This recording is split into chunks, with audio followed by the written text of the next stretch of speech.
My boyfriend let his new little sister submit an application to transfer me hundreds of miles away. He called it a prank. I called it a reason to leave. So I packed my bags, boarded the plane, and started a new life without him in it. The day before the transfer deadline, I saw my name on the student exchange list for the university's satellite campus, hundreds of miles away. The applicant was Liam, my boyfriend. My fingers trembled as I dialed his number. His voice was casual, light. "Oh, that? Maya submitted it for me. She said it would be a funny prank to play on you." He added, "You just have to go in and withdraw the application. No big deal." Maya, the freshman who had insisted on becoming Liam's little sister. I held the phone, silent, for a full minute before hanging up. I realized then that the 4 years of my life, the future I had so carefully planned, was nothing more than a joke to him. I didn't argue. I packed my books, my laptop, my life. And when the time came, I boarded the plane. Halfway through the flight, my phone vibrated. It was Liam, his voice frantic. "I told you to withdraw the application. You didn't withdraw it, did you?" "No," I said. When I first saw my name on that exchange list, I froze. I was staring at the laptop screen, but the words blurred into nonsense. Liam and I had a plan. We'd both agreed to stay at the main campus this semester, to focus on prepping for the national academic competition. It was a goal we'd set together 2 years ago, but now the system showed I was slated to go alone to the southern campus. If I hadn't checked it on a whim, I wouldn't have even had the chance to withdraw. I took a deep breath and called him. He was so nonchalant, like he was talking about the weather. "Oh, that. Maya thought it would be funny, you know? A little prank to see if you'd notice before you got shipped off." He laughed, a small airy sound. "The deadline hasn't passed yet. Just remember to go cancel it." Liam's words were light, but each one landed like a shard of ice in my chest. "So," I began,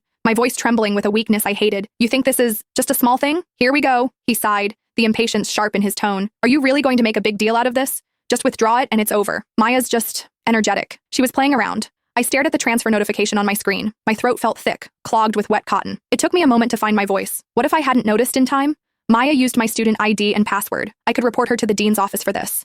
Liam's voice went cold instantly. "Ava, you are becoming seriously unreasonable. It was a joke. And you want to report her? When are you going to cut her some slack?" He was getting worked up now, his voice rising. "I've told you a million times, she's a freshman, she just transferred here, she doesn't know anyone. I'm like her campus big brother. What's wrong with me looking out for her?" He finished with a sharp, final blow. "You know what? If you report her, you might as well report me too." The line went dead. The dial tone was a high, piercing whine that drilled into my ear, pinning me to my chair. I held the phone, my own shocked face reflected in the dark screen. The sounds of the library around me faded into a distorted silence. High school to college. I'd known Liam for 5 years, dated him for 4. He was my boyfriend, the upperclassman who had guided me through the confusing first days on campus. I thought back to freshman year of high school, when I'd hidden in a library carrel, crying because I was homesick. He'd found me, sat with me, and talked me through it with a gentleness that soothed the ache in my chest. I remembered the homecoming dance our sophomore year, when a senior girl wouldn't leave him alone. I'd walked right up and looped my arm through his, claiming him. The way he'd looked down at me then, his eyes crinkling with a smile. After the dance, walking me back to my dorm, he'd asked me to be his girlfriend under a sliver of a moon. 5 years had woven him into the very fabric of my life. Everyone said we were the campus golden couple, destined to walk the same path.